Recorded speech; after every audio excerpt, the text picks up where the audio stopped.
one of those weird creatures that I've done PR my whole life. So I've been in this for a really long time. By way of right time and right place, I actually ended up representing the guys who made crowdfunding legal. So the Jobs Act back in the Obama administration, and the reason we have these billions of dollars now flowing through crowdfunding. I actually represented those guys.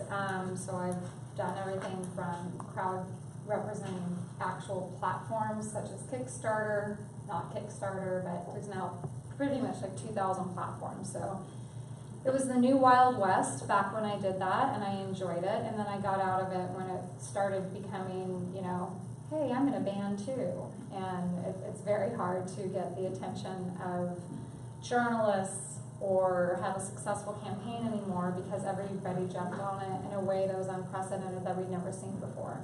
So I'm going to give you a little bit more, like 60 seconds of my background so you kind of have an idea of, should you listen to me? Who am I? Am I just another marketing idiot trying to talk about crowdfunding? I can assure you no, because I don't enjoy doing it anymore. I just keep getting asked to talk, and I have a really bad problem saying no to people that in this town that I know. So I am a Mass Challenge mentor. I'm a Mass Challenge mentor for all different forms of technology. My business partner who started the firm was the global lead director for all technology for Ketchum, which is, if you're familiar with like big 5 accounting firms, how they pretty much control everything.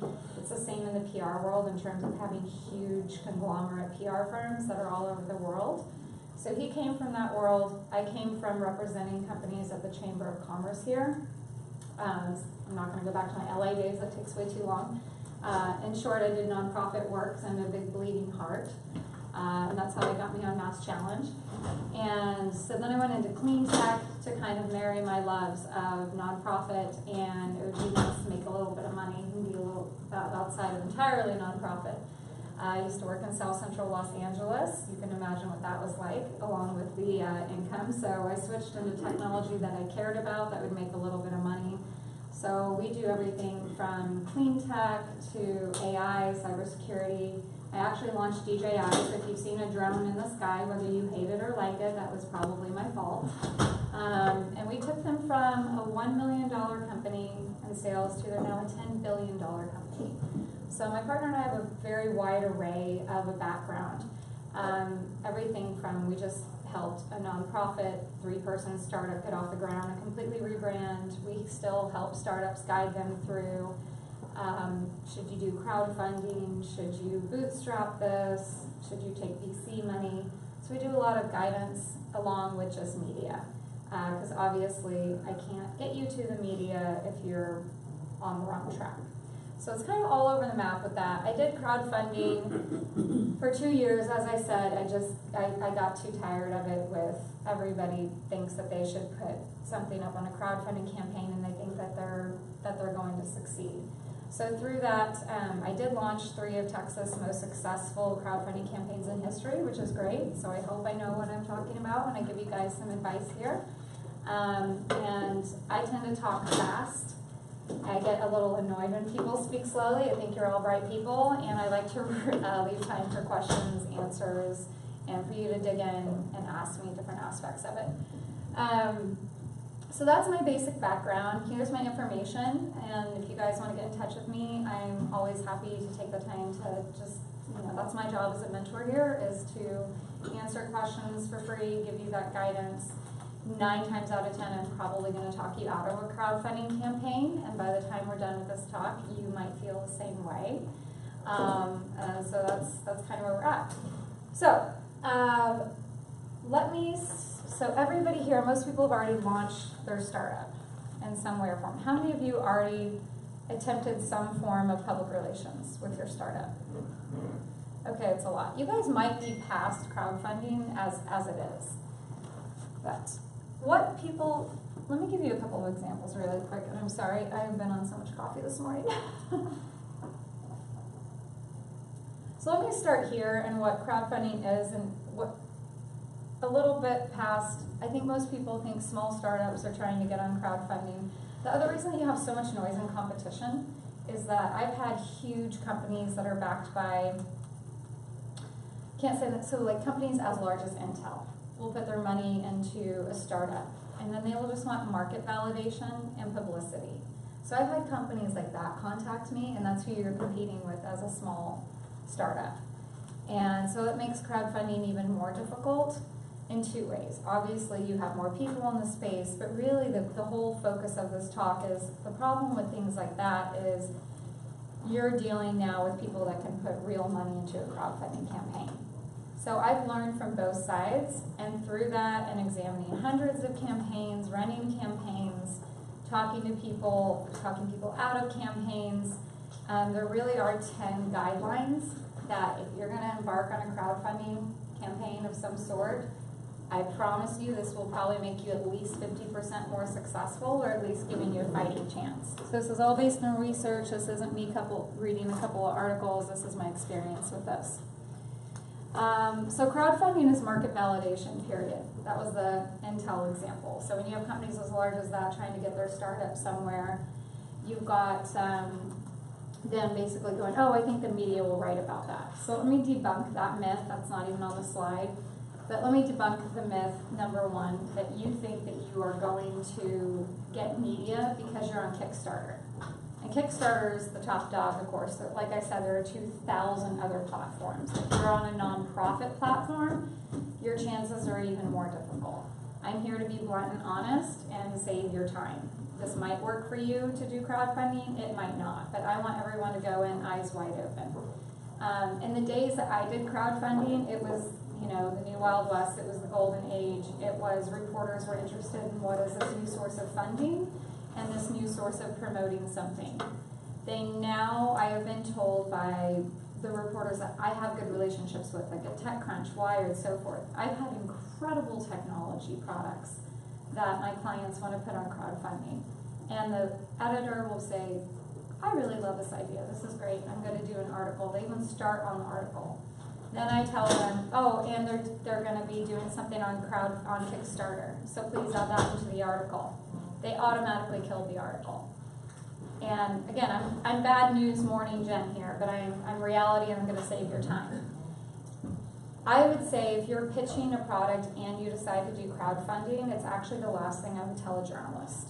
Because if I can't get it done, you're going to have 1,000 times harder getting it done. They now just see that as, oh, well, it must not be that great, blah, blah, blah, blah, blah. Focus on your story, whatever that is. Get with I'm going to do a media training session with some CNN producers and so forth later in the year. So, ask me questions on it, like a media training, how to write a pitch, that type of stuff. But your message is your message. Your message is anything but. And I'm doing such an awesome job that I'm going on Kickstarter because they see that as a very bad thing as of probably like 4 years ago.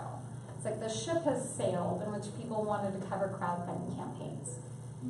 You get your media independent of that. I have found a workaround to that, which we'll get to on like slide 9, which will save your butt if you decide to do crowdfunding anyway. So market validation, whether you're a small or large company. This entire talk is based off of something that Texas CEO Magazine asked me to write for them on what are 10 tips, and this was kind of back in, I think it was like in 2014 that I wrote this, but the tips are still completely valid for today. So this is just kind of who I am. I'm also a mentor and speaker for Founder Institute, Startup Bootcamp, all of that, and speak sometimes across the country on PubCon about crowdfunding, even though I'm kind of, I burst people's bubbles when I do. So the first aspect of this is raise money ahead of time, and that's the most devastating part that people don't want to hear.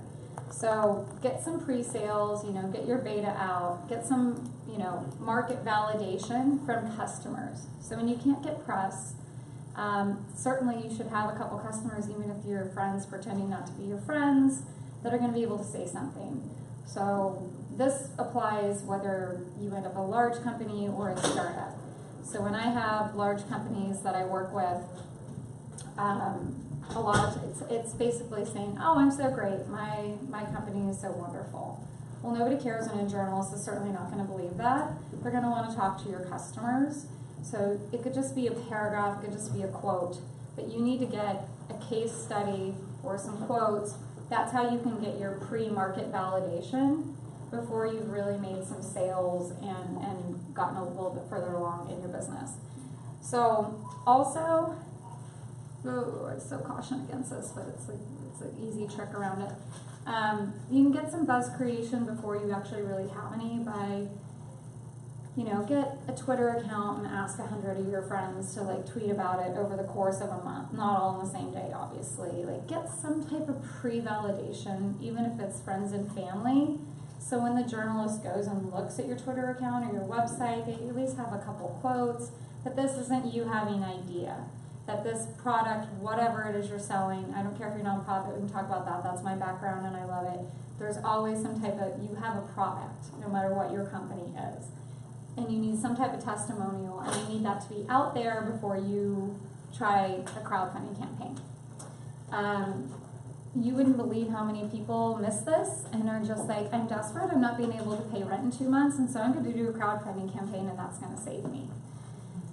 I would say if you're in that position, which thousands and thousands of startups are, it's actually going to harm you to try more than it is to just figure out something else, go pause, take another job, come back to it. I really can't urge that you should not be trying a crowdfunding fundraising platform unless you put all 10 steps into place. And I don't even think I have a link of the article, but you can easily go Google it or just shoot me an email and I'll send you the link, and it kind of goes into more of what I'm talking about today, so you don't have to write down anything. But if you're not doing all 10 things in this, your campaign is very likely going to fail. And then what does that do? We especially know with Kickstarter, if you don't fund all of it, you are considered a failure. And then you certainly don't want that out there. And you want to try to beat a SEO Google system, try to beat Kickstarter. So we don't want you to go out there, kind of, I need money immediately. I'm going to try crowdfunding, it's free money. And then really what happens is every time you're Googled, you're attached to a failed campaign. With that, consider your platforms. Like I said, there are 2,000 platforms out there. Not all of them will say, oh, failed, didn't make its mark. Some will just let you raise a certain amount of money, and then at least there's not that big failure mark on it. Number 2, again, probably not happy news to startups, but you have to have some type of good video. Journalists are not going to touch this. People aren't going to. I personally think it's ridiculous. I don't know when we learn to quit reading, but the stats are all out there. Apparently, everybody thinks they can't read for 3 minutes, and they want a video. The max rule on this, of course, is 3 minutes. I recommend with people's psychotic attention span that you try to get it in 2 minutes. So make a 2-minute video. I also have some really good video leads for you guys that I make no money off of, so I can say that, that can do a decent job in getting your message out there. So there's a lot of people that can do videos. I would keep it around 2 minutes. I don't think, since we're starting a little late, I don't want to get too into it. You guys can always shoot me questions, but keep it conversion focused, high quality, obviously, compelling. Oh, please, keep it compelling. Tell a story, make it interesting. So get somebody that actually knows how to tell a story rather than, put an iPhone on you and be like, this is my product, it's amazing. And it doesn't have to cost a fortune, but I'd say if you have, $5,000 left to your name, don't spend it on someone like me. Don't spend it on a PR person. I don't care what they say they can do for you. Spend it on a videographer. Now you know I'm telling the truth. This is labor intensive, but this is what's going to make you successful. So you're going to want to reverse engineer at least 10 other campaigns on the platform. Again, I would say 9 out of 10 people that I talk to haven't done that. And they just launch and then they wonder why they fail.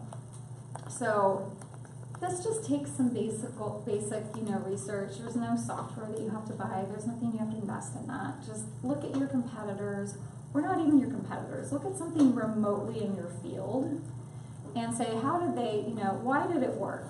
Why did it not? You're not always going to be able to know why it didn't, but it's a pretty good gauge if you can see they had a super shitty video or they weren't really telling their differentiation points. Also, are you in something that, do you have 15 competitors and you don't have a high differentiator point? Unless you have VC money or you're China, you're probably not going to do well with that. I say that lovingly. Half my clients are in China. So it's just, that's what they're great at. So what are the goals? Reward structure and cost. Nobody wants a t-shirt. When you have those rewards, if you're doing reward-based crowdfunding, get creative. So I'll tell you an example without names because it's somewhat sensitive. So there's a drone company that I'm representing, and they essentially have something to do with helping protect schools and the police force at the same time. They cannot afford to give a gift. There is no appropriate gift that you could really give in that scenario. So what we came up with are partners that are highly interested in their mission, and I'll do something like day on the range with an ex-cop who can teach you how to fly a drone. I mean, really fun stuff like that, that if you can get somebody in a course, and that's how you could get those higher tiers. So I didn't mean to insult the t-shirt thing, it's just, I'd say get a little bit more creative. So like pass the t-shirt or whatever. I'm a huge believer in doing, this is what I told them to do the other day. They're like, what can we do? And I'm like, well, if you have somebody that is already established in their career, find those people that are not completely obsessed with needing some money out of it, and can do something like, I'm going to donate a day, and then it becomes exclusive. Exclusivity is your friend. So we'll take the top 10 donors and we'll send them to this fun like police camp thing where they can learn to fly drones and see all the infrared technology and things that I don't even sell with my consumer drones. If you can get think bigger in terms of experiences, right? We all know that. This is an experience age now. We all have too much crap. We don't want stuff. It's the minimalist age. Think in terms of experience rewards that you can give, and then you'll probably be able to save yourself a ton of money too. And what normally kills half the campaigns, why I tell them don't do things like t-shirts, stickers, little things. How are you going to stop that? Are you going to sit in your garage at night packing this up and mailing it out? Because I can't tell you how many people have come to me after the fact that thought they were going to do that and then couldn't fulfill their actual projects. So think in terms of experience. There's one more on that I felt like I wanted to mention that was interesting. The reward structure. Oh, especially if you're kind of mission driven. There's a lot of people in Mass Challenge, so I can't gauge my audience correctly. A lot of you are non-profit kind of based, or just a quick show of hands. Anybody have kind of like a mission driven nonprofit? Okay. E-Corp, but not nonprofit. Okay. Or even if you're not, then since most of you aren't in the room, partner with a charity that can benefit from this. And then people love to have a do-good. People are obsessed with self-recognition, right? Mm-hmm. What we really need out of this is, I told them to build like a brick wall, since they can't, like one of those donor walls. I think that's going to go really well, rather than printing up a bunch of t-shirts and finding interns to mail them out in the middle of the night. So that's the reward structure part on that. I thought I needed to really pause on that and talk about that. So who mentioned, so in reverse engineering your competitors, basically, who mentioned them? This is your key to not hiring me. Here's the secret to not hiring a PR person. Get a bunch of interns, get people to help you, or use like a platform that can just is specifically geared toward being low cost for startups. There are several of them. I do run one, self-disclosure. It's Launchpad. So it's made because I got sick of telling everybody in a room like this, who is wonderful and bright and has better ideas than I do, that I can't help them because they can't afford a basic retainer, and therefore my firm will be like, no, we can't help them. There are now small like software tools, things that can help you for low cost, when there's a lot of stuff that you can do for free. And you just have to put the time in. So go to 10 successful campaigns in your network, and it's real simple. They're going to brag about their press. Who wrote about them? Now, the thing with journalists is they make no money, so they're often going to change over like this. They often change over like every 6 months. But find out who's writing at the publications about what you want, and then start a relationship with them far in advance. Okay, perfect. That was my next slide, so I don't have to segue. In building out a media list, your targeted bloggers and other desired influencers, you do this well before launching. You should not be contacting a reporter about anything, whether you do online raises like crowdfunding or whether you're just promoting. you should start a relationship with them well in advance. Start following top 20 people on Twitter that you want to follow. Start retweeting their stuff. This is the easiest thing that I don't know why people don't make time to do. A journalist is probably going to ignore you if it's just a cold email. You have a 90% odd of them not opening the email anyway. If you did, I wouldn't have a job. But there's a lot that you can do that no matter who you hire PR-wise eventually in the stage of your company, you need to build that relationship. What if you hate your PR person? What if you want to fire me? You need to build that relationship with your company long in advance. And even if you're a nobody right now, even if you're like, well, I haven't really launched my company, I haven't done this, they notice. Journalists are very much, because they don't make a lot of money, that's not a secret, they are very much driven on who retweets their articles, who's following them. Oh my God, comment on an article. What, 5 people do that maybe on even a TechCrunch article? So if you can start that foundation now, by the time you're really ready to have a public launch, you're gonna be in a far better position than even my publicly traded clients. So if you take away one thing, start following like 20 journalists this month. Start engaging with them. Do like one a day. Make it like a morning routine. I checked Facebook, I checked this journalist today, I retweeted them, I made a comment on an article, boom, you're done for the day. That took like 5 minutes. And then go on to the next one the next day. There's tools. This is just about how to locate email. It's not easy finding journalist email. You would need to pay for software like that. That's what one of my companies did, is figuring that out. But you really could do it with more research yourself by just using some tools that are there. I haven't used Reportive in forever. This came from my whole article that the editors put in. We already did that. You can hunt it down through social networks. Sometimes a journalist's Twitter is open through direct message. You wouldn't believe how many stories I've gotten out of that, because they get on average 1,000 email a day. Like the high up TechCrunch ones and Wired, they're getting 1,000 emails a day. So direct message them on Twitter. Obviously be organized, put it in the spreadsheet. Okay, where am I on time? I'm doing great. We're gonna have tons of time for questions. Actually, let me pause here, because by the time we get to slide 10, you're gonna forget that. Do you guys have questions up until this point? Okay. I'm gonna hold you on that. No questions on slide 1 through 4. I'm just kidding. Okay, so, why did this mouse backwards on me? Okay, so spend time ahead of time laying out the campaign. If you're looking at me like, why are you telling me the most basic thing? Again, 9 out of 10 people that approach me to help them with crowdfunding do not do this, and they just think we're gonna launch in 2 weeks. So if you're going to launch a crowdfunding campaign, if I haven't horrified you by the end of this talk and you decide to go do that, you need to start minimum 2 months in advance. It's my recommendation. And you have to figure out those high cost rewards. We talked about that. That doesn't have to be high cost. We know you're nonprofit in a nonprofit state right now. Figure out what those rewards can be and what you can give them. I really like the idea of the brick wall thing. Like, you were part of this thing, and I partnered with this charity, and your name's forever out there.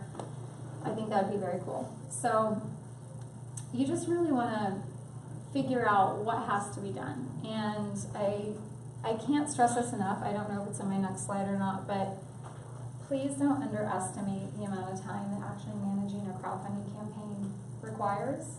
This is why I got out of it. And if you're gonna do it, you need somebody, I would say, you're gonna have to find an intern and train them. Or I say intern is like the least possible option, and I would say minimum 4 hours a day. I like specifics. I don't like these big esoteric concepts. So I would say that's what you're looking at. Like, find somebody that's dedicated during the length of your campaign, and yes, weekends, especially weekends actually, because you're gonna have to communicate with who is giving you, we'll get to that in a couple slides, but actually I'm gonna come back to that. So that's what I'm talking about. Engage, engage, engage during the campaign. This is why this is going to take at least 4 hours a day. And I highly doubt any of you running your companies are gonna have time to do that, or you're gonna hate this by the end of it. So before the campaign, you should have a list of friends and family, and we'll get back to that in a moment, who should be funding your campaign first, even if it's $5, and I'll tell you why in a minute. During the campaign, this is where all your time is gonna get sucked out. You gotta communicate with backers, or they may pull their money out before the project's over. Remember, they may say, I'm donating $10,000. I've seen them pull it several times because the person didn't communicate with them. There was like, oh, thank you, exciting, one tweet shout out. If somebody gives you especially any significant amount of money whatsoever, especially if they're not getting a reward out of it, such as like, like a whatever, drone. They are not, obviously nobody's gonna pull their money out, they want a drone. But if you are selling a product or service or concept that's not gonna arrive to them in 2 years, the other thing you're fighting against is, I've donated personally to 5 crowdfunding campaigns, just kind of to play with it. And that was between 5 and 3 years ago. I've never received one product.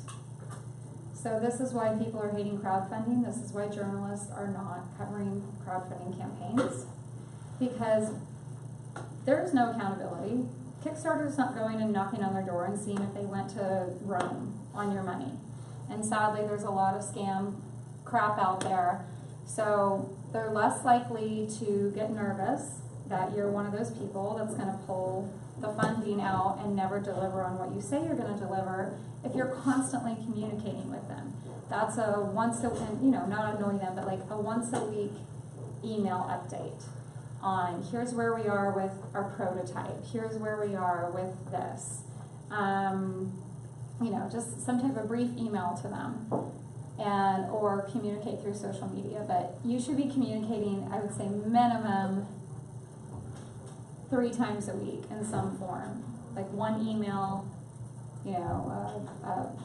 Facebook, Twitter, wherever. Because remember, not everybody has everything. Some people are on Instagram, some people are on Facebook, some people are on Twitter. So you kind of have to cover all your bases there. Especially important if you would like to not have bad press after the campaign's over and you're tired and it's time to get those rewards out. People are very forgiving if you'll just tell them what's going on. That's human nature, right? So if you're gonna be 6 months getting your prototype out and everything's fallen to shit and China didn't produce your product, which I've dealt with all the time, constantly update them on that. Tell the truth. There's a production problem, there was a strike, there was a layoff, like whatever it is, just tell them and assure them that you're gonna get whatever you invested in. The difference of not doing that and doing that is I advise all my clients to do that. Half of them wouldn't do that, and then they ended up with negative press and they're pissed off, which I just kind of don't have any sympathy for. Send out an email saying what's going on, especially to the press that are covering you. So I'm gonna back up. This is the part that nobody wants to hear, but is true. So, kind of the term success begets success and being on a roll and the domino effect, all those adages that you want to put in your head. You want to have at least 15% of your total goal. So it's like $100,000. You actually want to have $15,000 in the coffer from the start. So I have seen huge companies already be fully funded and they're just doing this for market validation. Pretty smart and tricky, actually. So there are companies that have millions of dollars that have still thinking, they think I'm just going to do crowdfunding so I can have another reason to tell people that this product is out there. And they put 15% in at the very beginning. And then if it's the last day of the campaign and it's not funded, they just put all the money in to say, oh, look, we were funded. What's it to them? So it's like that tip jar thing also. That's my favorite example. So when you go to a bar, a good bar, if they're smart about it, is going to have the tip jar like 2/3 of the way filled. They're not going to have it empty. If they've done a billion studies on this, start with some money in the bank or don't start your campaign.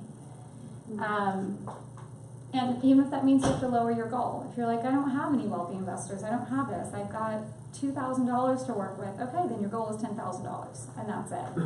Because I can promise you from years of doing this, I pretty much never seen it not work that way.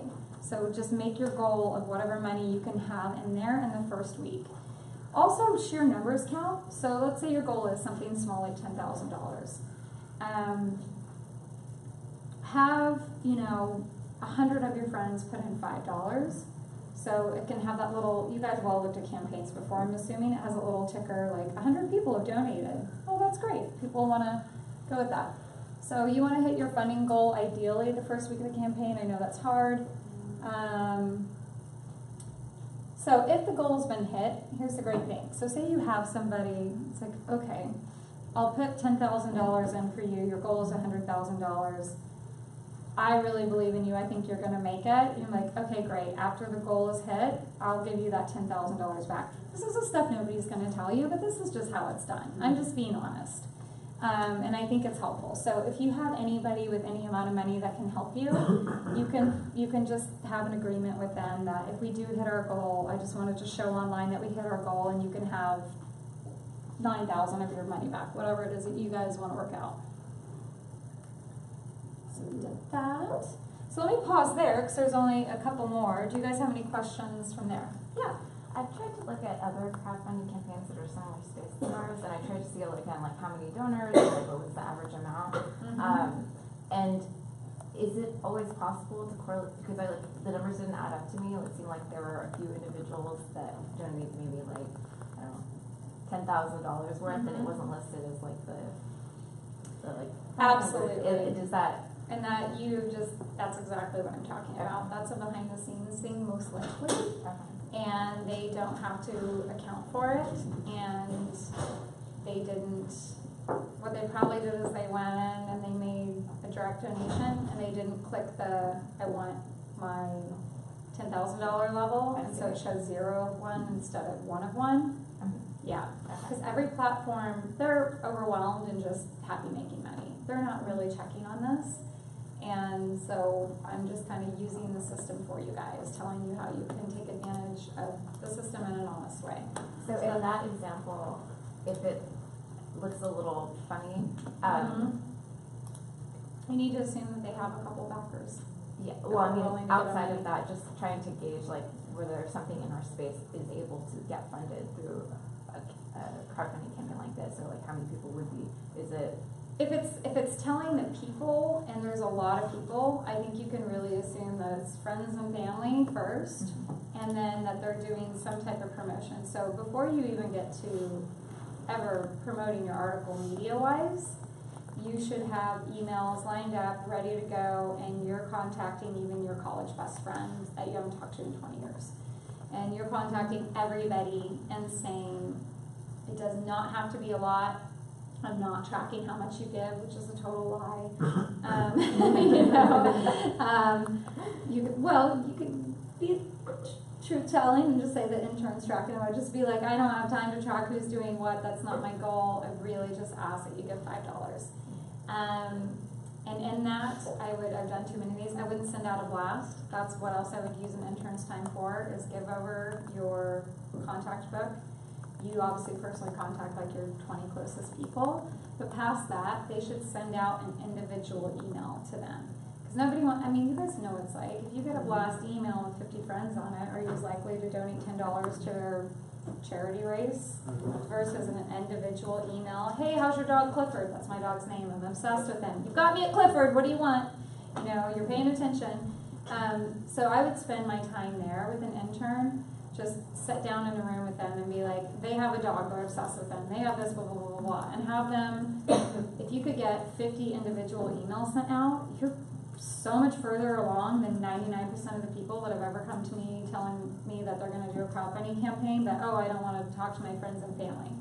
So I will say that if you're not willing to talk to your friends and family, to load the tip jar, and you can say, hey, I went to this talk, I learned these secrets, and here's what we need to do, would you help me out? I'm not asking for a lot of money, I'm asking for my number tick to go up, and it needs to go up in the first week. And you need to have them do that the first week. Be very clear about this. This is not a come in, Hail Mary at the last moment when I haven't reached my goal. This is, you guys are the ones that are going to make this ship rise. Does that make sense? Did I answer your question? Cause there's so much that I know, like I may have got off into a different thing, I'm known for that. Okay, anybody, what did you have a question on? So how does Kickstarter, profit from this? Is it on, They take a percentage it's a percentage of the. of the Sales. goal raised. Of the goal raised? Uh-huh. It triggered when you talked about friends and family, Mhm. pulling out money for pulling back. Oh, yeah, I've money had a lot of before the them do that. campaign ends. So it's based on the amount of money raised at the end of the campaign. It is, but you Okay. for sure want to hit your goal. So I'm just going to be really honest here. So we had someone that they did make their goal. I think we had a $100,000 goal. We got them to 300,000 because they actually took the time. They thought they were going to launch in a week. I said, you're not. You're going to launch in 3 months, and we did this the right way. And instead of the vast majority of Kickstarter campaigns, crowdfunding campaigns fail. I assume you guys know that. Vast majority. It's getting higher every year. If you will just pause and do it right. I don't care if you like live on a freaking air mattress in somebody's house. Do not launch until you've done these 10 things. And they had somebody write a $20,000 check that they knew would do that basically. They had a wealthy family member, lucky for them. At the end of it, I don't believe in this personally. I'm going to tell you right now just what they did and answering your question of why those numbers probably change. I personally think it's crappy. I think, you know, crowdfunding platforms made you a lot of money.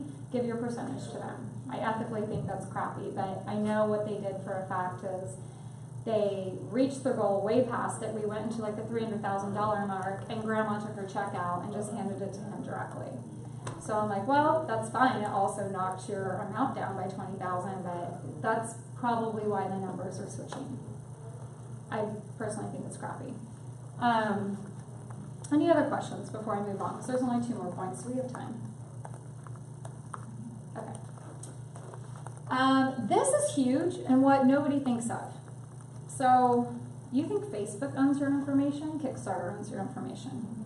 And if you want web traffic, which of course you do under all circumstances, this gets into a very nuanced, nice point. And this was actually, this slide was created by me failing on a campaign to do this, and thank God we're still successful, but then really learning that that's what I should have done. This came from a really top online marketing and SEO person in the country, figuring out what was wrong with the metrics on my client's site.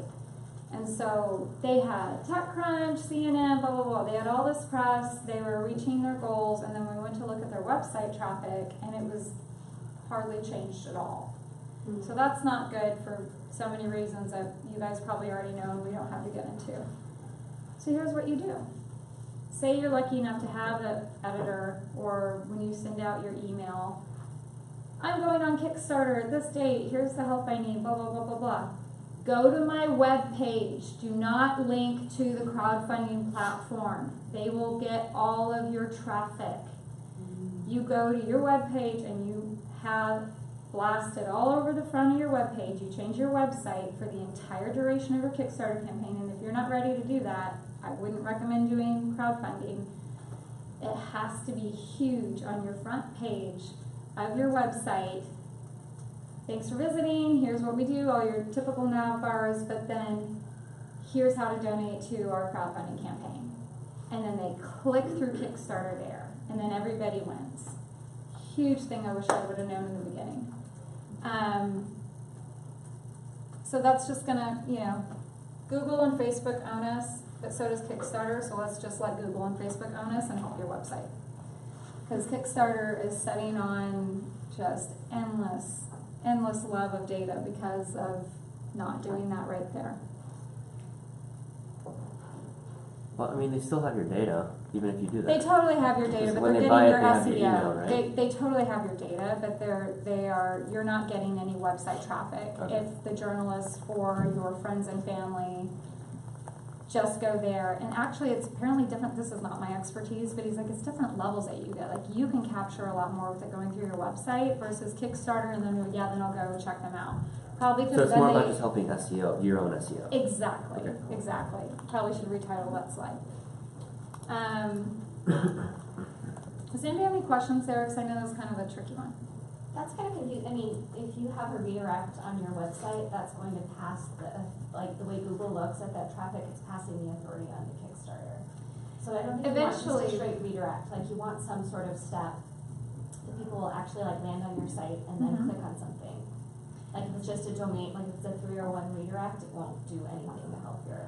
I want people to go to your, because this is what I do, I hire out for this part. But Yeah. what I was told in this, and I saw huge upticks in their website traffic when they did it, Yeah. is I want, if you send an email out, a tweet out, anything, Yeah. it's not, go to my campaign on Kickstarter / blah, blah, blah, it's go to my website And then click on something. and then click on Yeah. Kickstarter and don't link Kickstarter. And so they're your first point of contact on the Is on your website. site. Yeah, Yeah. that makes sense, but you don't want it to be a redirect, you want it to be a link. Yeah. Oh, yeah, Yeah. sorry, Yeah. I'm saying, the wrong- yeah, Yeah, exactly. Thank you for that distinction. yeah, so, Yes. because otherwise the redirect is basically telling Google Yeah. like, oh, Kickstarter is the real home of this website. Yes. So that Okay, undermine sorry it. about the language problem on that. Yeah. Yes, that's exactly what to do. So you get Yeah. all that traffic and it's lovely.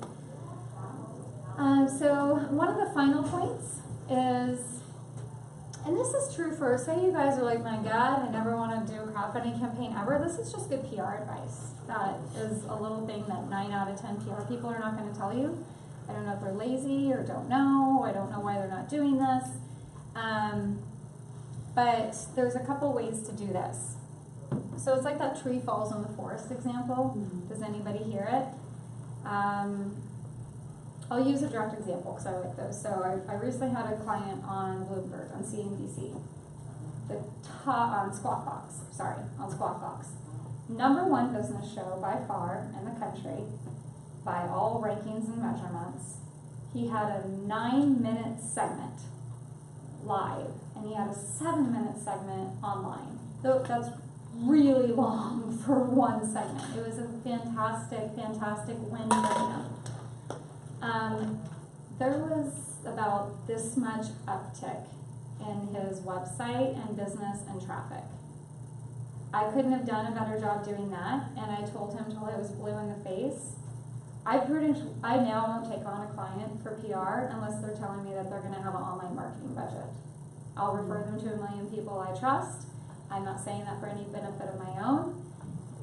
So the same applies here. So I'm gonna first pause on that, because I think a lot of you are gonna end up not doing crowdfunding, and say when you are promoting your company, when you do any amount of PR, and when you hire a PR person eventually, if they don't know how to work with an online marketing agency, they are a dinosaur and they are not going to help you. And I can't give a bigger example than that. A 9-minute piece to a 7-minute piece online, and he didn't really see an uptick in his web traffic. He did, it was a huge uptick, but it didn't convert to sales. And how you convert to sales is then having online amplification. So it's as simple as, do you guys ever click on banner ads saying, check out my company, it's so great? Yeah, nobody does. And I think it's criminal that people are still selling those. The click-through rates on those are pretty sad. So it's pretty much the same as direct mail right now. Or as my friend said, he goes, you're more likely to get hit by like a jet engine than you are to get a lot of stuff through a banner ad.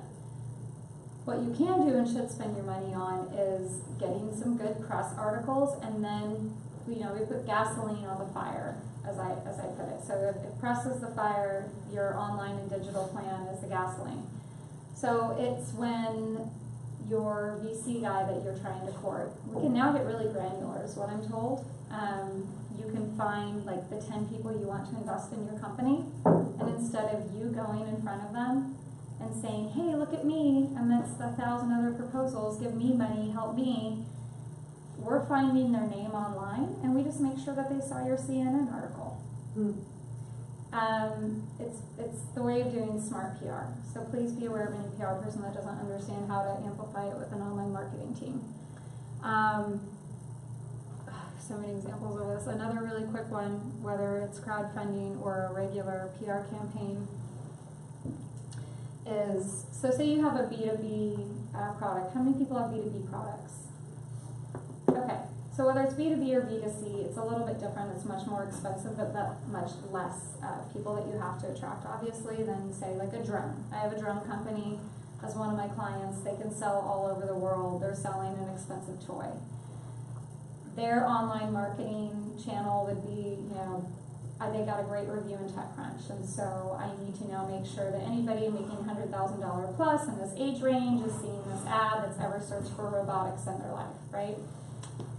If you have a B2C campaign, that actually can end up cheaper because you're so much more targeted. But then you should be directing your PR person to not just be like, look, I got you in People magazine or whatever. That doesn't matter. They should be, trade publications are actually your friend and so much less expensive to actually market. So if you're a B2C company, and you guys can shoot me email questions about that, I'd be happy to answer it. You should be getting some, I could also have a drone software company that really sells to police departments. I have Wired wanting to do an article on that, and I'm actually going to turn it down, which most people are like, what are you talking about? Like, my job is not to make me look good. There's a ton of PR people out there like that. My job is to not say I have another Wired hit. It's to do a police trade magazine that you've never heard of and never will in your life, because that's what's going to make them sales, and then their online marketing is going to be so much cheaper to amplify that win, and I'm not wasting their money. So when this applies to crowdfunding, bringing it back together, is the amplification channels, yeah, it's the same thing. So a really easy way, if you're low on funding, Outbrain and Discus are two things that you can use for that. You can go check those out. And I think you can get these slides from our lovely Mass Challenge folks, so go look into that. My zero fell off. So the 10th step is add professional help to the mix if you can. So, you know, you're doing that. You're here at a free talk and start reading some stuff on how to run a good crowdfunding campaign. I would say there's a lot of scammy PR firms that are just trying to charge, you know, $30,000, $50,000 to run a campaign. If they can really answer all these 10 questions, it might be worth it. That's great. Go use them. But I find a lot of them can't, so just be really careful when you're hiring for help. And I would just reach out to people that are already well established. That's a free way to get some help. You're obviously not going to reach out to your competitor that's in the middle of a campaign, but find an old campaign that closed long ago that's not really a competitor, but kind of in your space. You guys know what I mean. And they're like, man, I followed your campaign, I love it, like really learn it inside and out really quick before you make that email. And subject line it, have some questions about your campaign and how it's successful. Who's not going to open that email? You know, so I wouldn't be afraid to reach out. People, for the most part, as long as they're not in LA, I can say that as we're both from LA. I find that people, especially at least in Texas, are very warm and friendly to helping you and answering questions. And then just determine roles that people are going to take. So again, this is just me warning you. If you're going to take this on, it better not be while you're trying to get a product out and you're the developer as well, because it's going to make you crazy. Yes? So if I read between the lines, do you recommend against this sort of activity? Not the talk you're expecting. Is there anything, any kind of hyperbole or any kind of example of something that is still a slam dunk for something that should do this, or is there no such thing? Sure, absolutely. So my thing of why I do this, because there's just too many years of me telling people no and not taking their money. I built a reputation for myself as being like the honest, blunt PR person. And when to do something and when not. I just don't believe in spending money if you're not ready to do something and have it fail. So a slam dunk would be if you're willing to really dedicate 2 months of your life, several hours a day to do this, and that's minimum. I would prefer like 2 months before the campaign, but if you do a 30-day campaign, you're looking at no less than like 75 days. So I've just never really met a company that's even remotely small to medium size that really is committed to that type of time.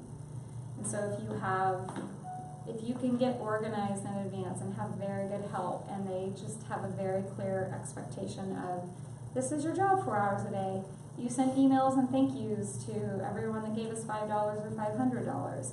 And this is your job to promote this on Discus or Outbrain, or this is your job is to go find individual journalists, or I think it's too Yeah, Isn't this I already covered sometimes vital for a company? that. It can Not be. not just to raise money, but like market validation. Like it has a lot of value to the point where maybe a startup should spend 2 months and should not focus on other things. If they're willing to, absolutely. But if you can't get, I just 99%, and I'm part of a lot of other international startup organizations. It's just been my experience that 99% of them are just too short-staffed to do that, and it's normally like the developer and the CEO that thinks they're just going to do this a couple hours at night. That's really what I've got 99 out of 100 times. And so it just staff up, even if it's with some cheap labor. It can be market validation, and if you're gonna do that, I think the biggest mistake people make is, well, I really need $150,000, so I'm gonna ask for $150,000. Your goal financially should be entirely and only on what realistically do I think I can raise out of this. And you need to be looking at what similar products were, what they raised, why. It gets infinitely harder if you don't have a product to sell. So if you don't have a physical product that they're getting in return, and you're a nonprofit, or I just want to raise money so I can get my software developer to develop this a little bit quicker. It's just you really have to look at your value proposition and what is it that I'm asking money for? Why do people want to donate to this? And if you have, so to answer your question back to that, if you're ready and if you actually have a differentiator of why people want to support you, then it's probably just fine. But what kind of company?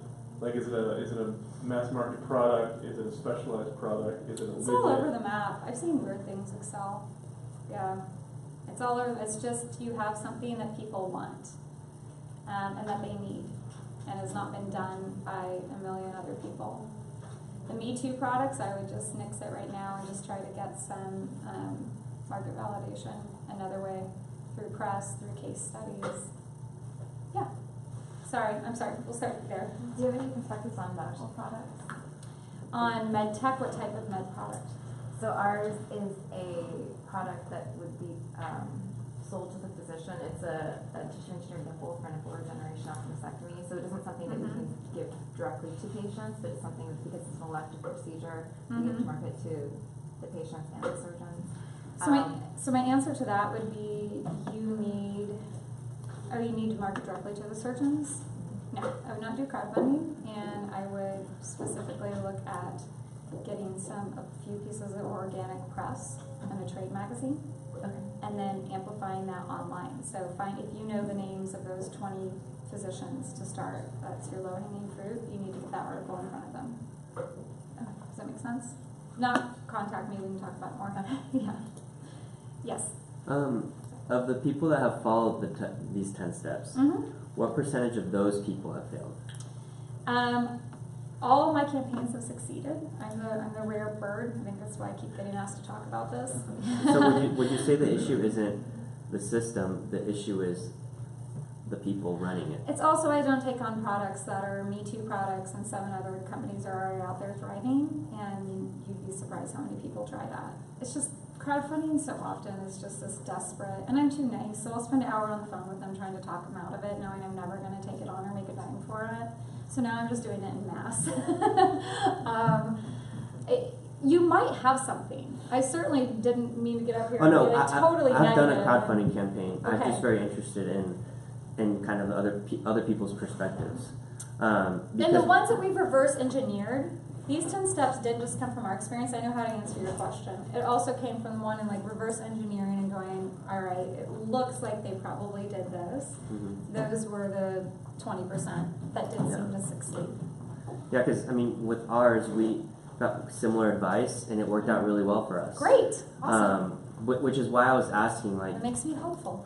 yeah, but it was because we did that, and it was a grind, and it sucked, and we went Yep. through it. Yep. But so is starting a company. Yeah.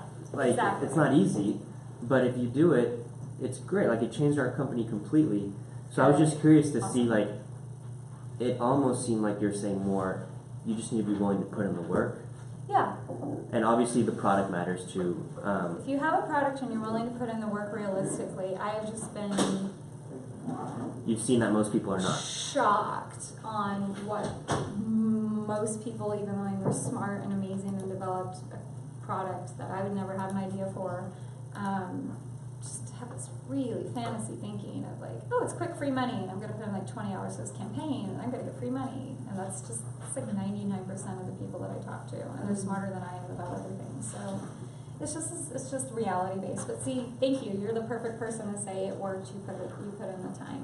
Yeah, and I mean, the only thing we didn't do of the 10 is raise money before, Yeah. but we spent like 2 to 3 months preparing for it, social media, Exactly. reaching out to people. We reached out to our whole family, friends that we've never Yeah. met, that we just kind of found their email.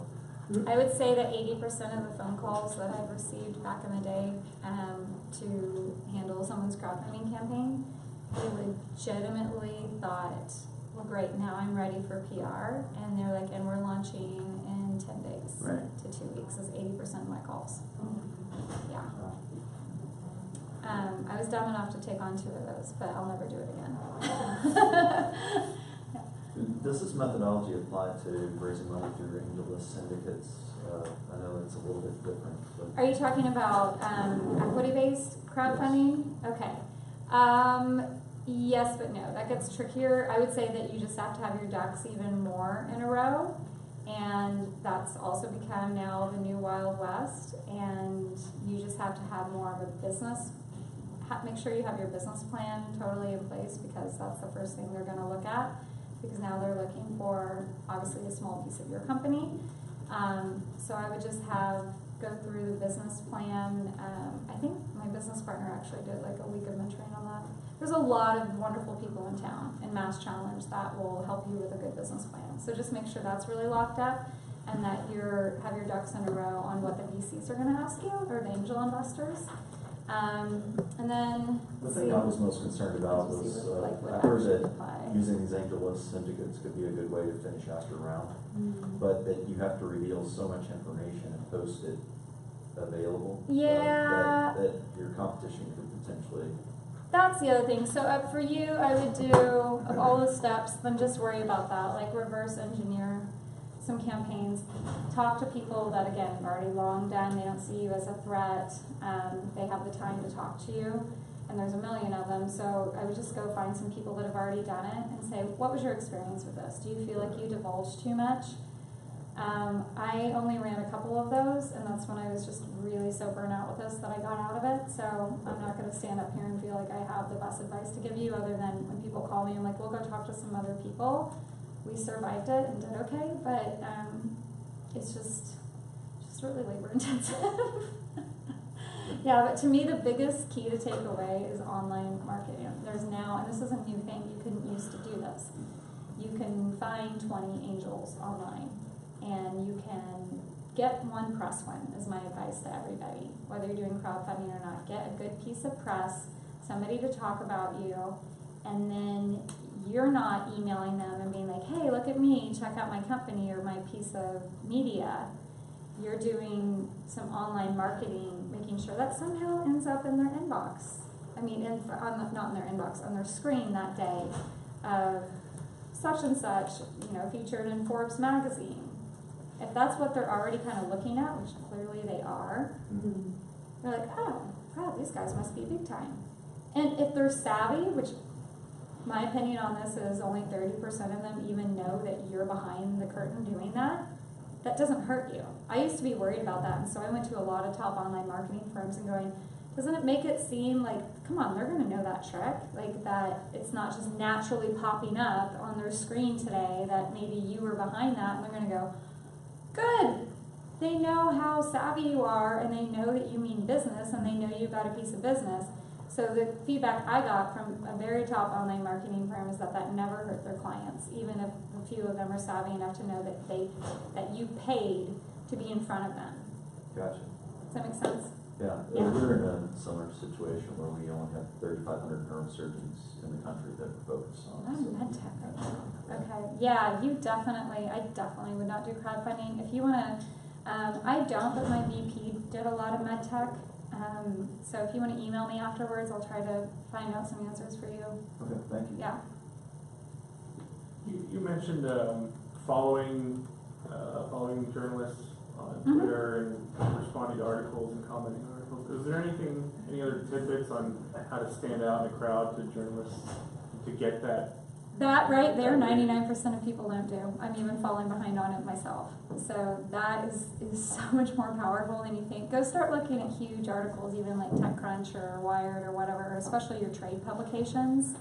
Oh my God, you guys are going to stand out like crazy. Nobody takes the time to log in, give a password, and write a friendly comment. And remember, it's not about you. Just be like, really interesting insight on this. Like, build that relationship. Do not sell them. You should not sell them walking through the door. It's like asking a girl to marry you on the first date, right? Like, you gotta kind of like lay a foundation that you have some type of interest. It's not my example. Like, this is like all my guy friends. You can get, I don't know, you might have a miracle. Will depend. Outside of Russian brides, like, you need to kind of court them and figure out how to just start that. And believe me, they're gonna pay attention. So then it's just like at some point down the road, you're like, hey, I'm that guy who's been commenting on your articles. Would you have one for us? It really is that simple. And do it for, like at least a month. Do it as long as possible. And then I would, you can be audacious enough as to just send a tweet. This has worked for my staff when I'm like, they know who we are. They're not opening email and I can't get them to pick up the phone. And I'm like, tweet at them, basically publicly grab their attention. I would do that after you've, followed some stuff, liked some stuff, and done that for a couple months. But if their DM isn't open on Twitter, and all journalists have Twitter because it's how they're judged by their editors, so that's another story that we don't have time for. But then just tweet, hey, I've been following your stuff, really want you to look at such and such. And then From a personal account or from like a business account? Depends what you're building your brand off of. So if you I'm have also a mid-tank, so I guess we have. if you have a business account, you should be. Depends who has more followers, honestly. So whichever account has more followers, start that relationship from there. There's also a lot of tricks and tips on getting followers to kind of up your account on that. So you might look into that. And then Fallbacks and all that. yeah. I think that's another ridiculous industry, but anyway. What were you gonna ask me? I was going to ask that. Should we do Okay. it from our personal accounts or from our business accounts? Yeah, I struggle with this because I let the train leave the station so long ago on this that I have two, and I've pretty much abandoned my business account. But that was through a unique problem if I speak too much. Mm-hmm. I actually just hired an intern yesterday to kind of fix that problem for me. So I would set up, I'm spacing on the word, Hootsuite, set up something to where it comes from both. Actually, you could do that, and I don't think it's that big of a problem. Just send it from both then if you want. Like one article from this, like another article of this. If you really feel like both of your accounts are about equal, or let's face it, you might one day want to leave whatever you're doing and you're always going to be building a personal brand. I did that at companies I worked at before I owned my own firm. That's why I also make sure if I am tweeting from a company that I then start to build my own personal relationship. Because most people don't stay at the same company that they're at. So I would do both. Okay. I think we have time for a few more questions. Let's see. Oh, no, we don't. We're right at an hour. I guess if anybody has any questions, I'll put this up here, or I brought some cards. Feel free to contact me. Oh, and here's a little tip. If you guys ever start speaking or you present or anywhere that 99% of people don't do, they end with something pretty and cute or like, thank you, or whatever. Nope, your logo is here. Who presented this is here. And your contact information is huge and easy to read. How many presentations have you gone to that it's like a 5-point font? You think you're gonna have people follow you on that? And you think they're not thinking about something else the second they walk out the door. So, be shamelessly self-promoting whenever you present to anybody and have all your stuff really big and easy to see. And I'm more than happy to answer questions for you guys. I'll put some cards here, and I'm wishing you all the best of luck. I think what Mass Challenge is doing, honestly, I've been part of a lot of accelerators, is very strong. I think they've got their ducks in a row, and there's some really talented folks on staff. So utilize that. Go to mentor hours. I know a lot of the mentors here, they're top-notch people in town. So good luck to you guys, and thank you so much.